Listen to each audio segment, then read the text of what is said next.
And Tim Drake kind of triggers that in him, and they manage to calm him down and get him to not do that. And then Tim Drake gets sucked back into the time stream. But you also get for the first time in that issue, in that arc, Connor Kent comes back, and you find out he's from they're called like the Titans of the Future or something like that, or the Future Titans or whatever. And in that, I would love to see if any creators are listening. I would love to see that Future Titans team get its own title.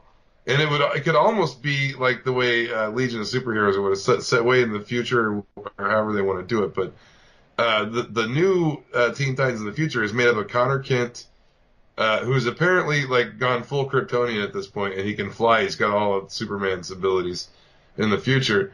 And then you've got Bart Allen as the Flash, and there's a new Wonder Woman. I can't remember the character name for the new Wonder Woman, but there's a new, and then you got Tim Drake as the Batman. Oh, it's not. Is it Donna Troy? No, it's not Donna. It's I can't remember what the girl's name. Casey Sandmark? I fucking can't remember, dude. I have to look it up. Is it the blonde or the? Yeah, that's the blonde chick. It's Cassie, yeah. So probably Cassie. So you got, it could be. The name escapes me right now because they call her by name in the story. If you read it, you'll know. But it escapes me. But I would like to see that group get its own title. Because I would like to see, maybe go back and tell some stories before Tim Drake went nuts. Yeah. Because in that future timeline, Tim Drake was the Batman. He wore the Batman costume.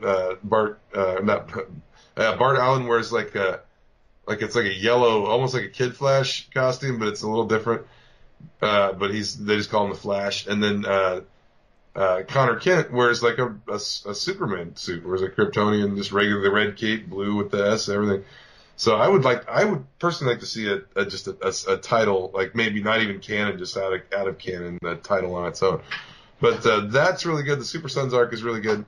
I don't know what the Tim Drake maybe will have some significance later because he's been back twice in the span of like a month or two, right? And for two different reasons. He came back to kill. And that's all. You got Tim Drake from the future coming down, or showing up. You've got Connor Kent showing up, and then in Titans recently, you had Troya, the future self of Donna Troy, showed up. So you're getting all these future versions of characters showing up in different books.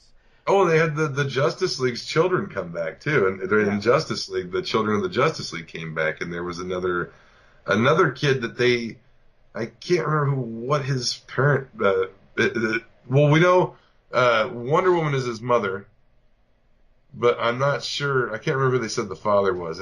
Maybe it was a god. I don't remember. But Wonder Woman apparently in the future has a son that in the storyline she shunned him because he was a boy. And she more or less gave him to Clark and Lois to raise. And Clark and Lois in the future raised Diana's son as their own because he also is super powered, super strength, indestructible, all that. And they raised him alongside Jonathan Kent, who was older than him and becoming another Superman in the future. So and I think something happens to Jonathan. He gets killed in the future or something. So the children of the Justice League come back from some alternate timeline where Aquaman is some crazed lunatic half cyborg thing, but it's kind of dealing with time. Like the timeline, we know from Doomsday Clock, the timeline's all fucked up. So there's all this stuff about time, future, past. Yeah, and they mention that because in Titans, Wally, his heart was weak. He had a run in with some villains, and it caused a problem with his heart, to where if he overexerted himself, he could die. Well, he found out his powers in the Speed Force was also glitching almost, and it was causing time effects. Oh, is that why he couldn't come out? Like when he was trying to appear, he couldn't. Yeah. Because he did that a lot. Because it implied that he had been trying since he died, he'd been trying to get out of the Speed Force and trying to contact people. And he's been the heart thing happened later. The heart thing happened later, but yeah, something's been going on with his powers. Well, they find out. So Bumblebee, there was that whole thing I think you knew where the like Simon and the Fearsome Five were taking people like superhero memories. Yeah, and they Well, were like taking their powers and like yeah, giving other people powers and yeah. So they find out where they're still hunting this down, and Omen goes to see Simon. This is back a couple issues, so this is spanning a couple issues. So she goes to see Simon, and Simon tells her, so there's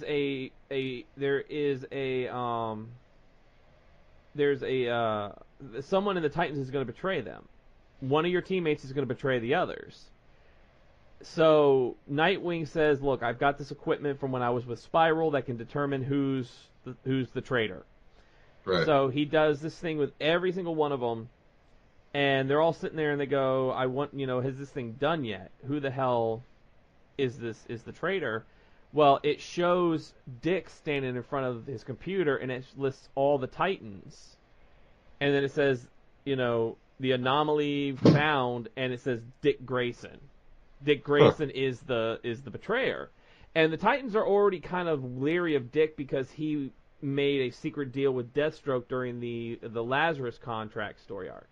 Well, and they were also, I thought, before leery of Tim Drake for the same reason. He pulled some crazy shit not long before that. Dick ends up telling him that he's known for a while that he's had hive nanomites in his body that's been listening to everything.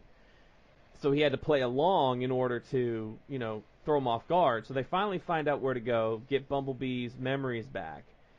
But during that, Wally overexerts himself with time and basically rewinds time a little bit to save his friends because Troya shows up, which is Donna Troy from the future, and he dies. And his death actually has a connection with the other Wally West. Oh, is this? Oh, I kind of remember. I kind of remember this. I read early, not before that, but I was reading this where I think he did that before. He reversed it. He went to he kept going back to the same spot or something a few different times. And I remember that one. Yeah. But so the new Wally West shows up, and through some means with the Speed Force, he found out that Wally wasn't actually. He was only mostly dead, which means, he's not. He's mostly dead. He's mostly alive. So you take the acorn, you coat it in chocolate, makes it go down easier.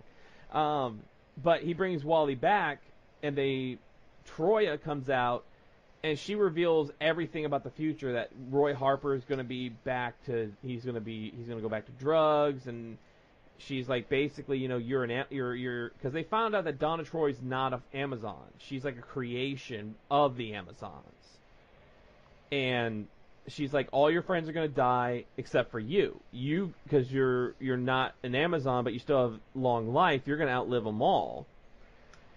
So they defeat Troya, and this issue that's coming out this week it's called The Trial of Donna Troy, but what it is the Justice League are at Titan Towers.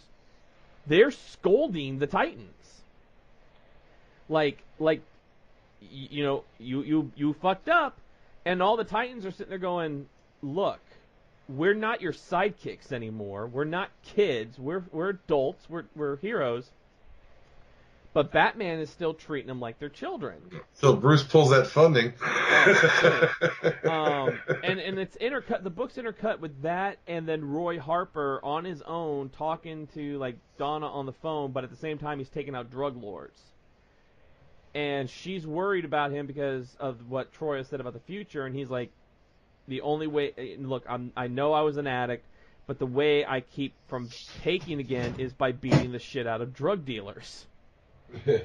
So Dick gets real pissed at Batman. I mean, he gets fucking pissed off, and he talks to Bruce one-on-one, and he's like, what the fuck? Do you ever wish you could go back and make him and right a wrong? He's like, you're not perfect, Bruce. Why don't we take a look at your folder and all the times you fucked up and tell me what's happened, and then you can talk to me about fucking up.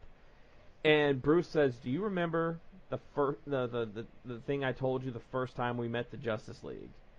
And it shows a flashback, and it's Bruce saying, Bruce talking to Dick, and he's like, one day you'll be with the Justice League.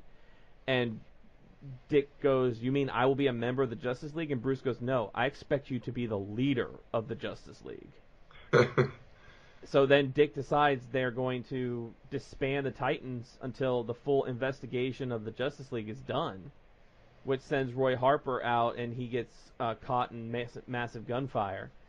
So, but Bruce mentions in this about Wally, he mentions that his power, that he goes, the Speed Force is the singular most mysterious and destructive force we know about, and the fact that his powers are manifesting time effects is something we cannot ignore. Well, and we got Superman's been playing with time, and the Flash has played with time recently. And, it's all. I swear, it's all going to be connected.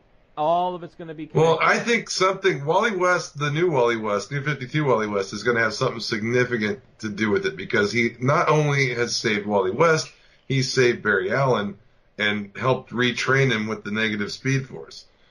And Wally West, the new Wally West, has had a significant role with Barry Allen lately, and apparently with Wally West. So,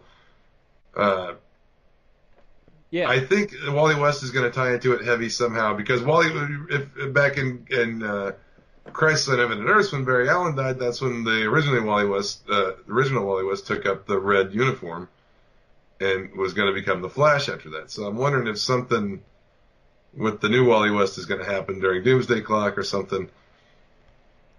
Possibly, I don't know. But we never talked about Doomsday Clock, I don't think, either. Number 2. We did. Did we? We already talked that one? Yeah, we talked Doomsday Clock. Okay. Yeah, was it Metal 4 we didn't talk? I don't know if we talked about it. Did we talk about it? Are we caught up on all that? Yeah, we're caught up on all that. We're caught up on all of that. We caught up all of that. This week, though, we had some stuff this week that was new. Yeah, I've already covered Superwoman and Titans. Yeah. The Action Comics was the Booster Gold story I talked about last time. It was what they did. This is what I want to talk about. Superman, you're talking about Superman being a dick. Superman is kind of a dick in this one, too. Superman took it upon himself to use the cosmic treadmill to go to Krypton before it exploded, and the very act of doing that set a ripple through time that made Krypton not explode. And when he arrived there, he had found out that Jor-El and Zod were allies and were building a space fleet, and something had happened in Kryptonian history that had made space travel not outlawed anymore. And Zod and Jor-El were building a space fleet, I assume, to avoid the destruction of Krypton in the future. But Superman, by going back, the very act of it screwed it up. Booster Gold shows up to save Superman and get him out of there, so that the destruction of Krypton happens, but it's too late. They get caught. So now in this one, they escape from Krypton, and they end up in... the Eradicator comes after him, and they end up taking the time bubble, and they end up pulling the Eradicator to Gotham City in Booster Gold's time in the future. So he's in his timeline, and he stole his time machine from that time, and the time machine droid that goes with it, the time bubble thing that he flies around in. And so the authorities he's a wanted man in that time period. And Superman gets all bent out of shape when he finds out that Booster Gold stole the time machine. And he's basically tells the droid that's there, because Booster Gold gets captured by the police. The droid tells Superman, well, he's had a rough life, and he's by the dictates of time, he is supposed to have stolen that time machine, and he's supposed to fix time. That's his job. And Superman is still like leery about, well, he's still a criminal. He should be locked up. I'm thinking, fuck you, Clark. You break about 1,000 laws a day on the Earth. For one thing, you've got your own secret base, which nobody's going to step to you. Even Waller won't step to you, but they don't like it. And since when is it legal to rip a chunk out of the street and fight robots? And you can't do that shit either, yeah. Clark. You break 1,000 laws a day. Why are you going to turn in Booster Gold? He's trying to save your ass. So eventually, Superman comes around and they break Booster Gold out of jail, and they get him back in the time bubble, and they end up going back to Krypton to try to straighten out what Clark fucked up the first time. And they get there, and it's like welcome to Krypton. Your life will be you'll have a great life here, or whatever, as long as you kneel before Zod. And there's a giant statue of Zod on Krypton when they showed up. So the entire timeline, Superman has goofed the entire timeline